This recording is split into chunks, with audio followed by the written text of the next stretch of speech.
എന്നെ actually actor ആക്കിയത് ഫാസിൽ സാറാണ്. അദ്ദേഹത്തിൻ്റെ ഒരു താല്പര്യത്തിന് അദ്ദേഹം എന്നെ വിളിച്ച് പുള്ളി എന്നെ പഠിപ്പിച്ചാണ് അഭിനയം ആദ്യം മുതൽ. ഓഡിഷൻ കൊടുത്തിട്ടുണ്ടെങ്കിൽ പോലും സാറ് നോക്കിയത് എൻ്റെ അഭിനയത്തെക്കാൾ ഉപരി ഞാനെന്ന വ്യക്തിയെ ആ ക്യാരക്ടറാക്കാൻ പറ്റുമോ എന്ന് മാത്രം സാറ് നോക്കിയിട്ടുണ്ടായിരുന്നു. ഇപ്പോൾ ഫാസിൽ സാറ് കൊണ്ടുവരുന്ന ആക്ടേഴ്സൊക്കെ മലയാള സിനിമയിൽ ഒരു പ്രോമിനൻസ് സ്ഥാനങ്ങളിൽ നിൽക്കുന്നവരാണ്. അതേപോലെയായിരുന്നു ഹേമന്തിനെ കൊണ്ടുവന്ന സമയത്തും അങ്ങനെ ഒരു സംസാരം ഉണ്ടായിരുന്നു. ശരിക്കും ഗുരുവിനെ എങ്ങനെയാണ് ഓർക്കുന്നത്? ഞാനൊരു ആക്ടർ ആവേണ്ട ആളെയല്ല, ഒരിക്കലും അല്ല. ബാക്കിയുള്ള എല്ലാവർക്കും എനിക്കൊന്ന് കുറച്ചെങ്കിലൊക്കെ ഒരു പാഷൻ, എനിക്ക് യാതൊരു ഫിലിം ബാക്ക്ഗ്രൗണ്ടും ഇല്ല, ഒന്നുമില്ല.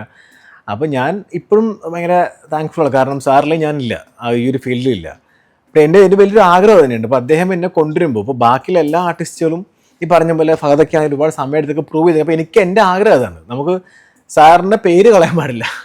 അങ്ങനത്തെ ഇടയ്ക്ക് സാർ വന്ന് പലരും അങ്ങനെ സക്സസ്ഫുൾ ആകാതെ പോയിട്ടുണ്ടെങ്കിൽ പോലും എനിക്ക് അങ്ങനെ ആവണമെന്ന് ആഗ്രഹമുണ്ട്. ഇപ്പോൾ എനിക്ക് നല്ല നല്ല ക്യാരക്ടേഴ്സ് ചെയ്യണം, സാറിൻ്റെ പേര് ഞാൻ കീപ്പ് ചെയ്യാൻ എനിക്ക് ഭയങ്കര ആഗ്രഹമുണ്ട്. അപ്പോൾ അദ്ദേഹം ഒരു വളരെ യൂണീക്ക് ആയിട്ടുള്ള പേഴ്സണാണ്. അഭിനയത്തിൻ്റെ കാര്യത്തിൽ സാർ എനിക്കൊന്ന് വേറെ ലെവലാണ്. അത് പലർക്കും അറിയില്ല. ഇപ്പോൾ കുറച്ച് സിനിമകൾ സാർ ചെയ്യുന്നുണ്ടെങ്കിൽ പോലും അദ്ദേഹം ഒരു ഗംഭീര ആക്ടറാണ്.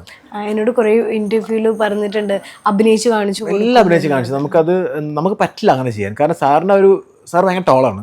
പക്ഷെ സാറിൻ്റെ മെയ് വർക്കൊക്കെ ഭയങ്കര യുണീക്കാണ്. സാർ ഒരു പെണ്ണായിട്ട് അഭിനയിച്ച് കാണിച്ചിരുന്നു, ആളായിട്ട് അഭിനയിച്ച് കാണിച്ചിരുന്നു, ഒരു വില്ലനായിട്ട് ചെയ്യും, ഭയങ്കര കോമഡി ആയിട്ട് ചെയ്യും, എല്ലാം ചെയ്യാനുള്ള ഫ്ലെക്സിബിലിറ്റി സാറിനുണ്ട്. ഞാൻ കേട്ടിട്ടുണ്ട് സാർ പഠിച്ചിരുന്ന കാലത്ത് സാർ ബെസ്റ്റ് ആക്ടറും നെടുമുടിയോട് സാറ് ബെസ്റ്റ് ക്യാരക്ടർ ആക്ടറായിരുന്നു.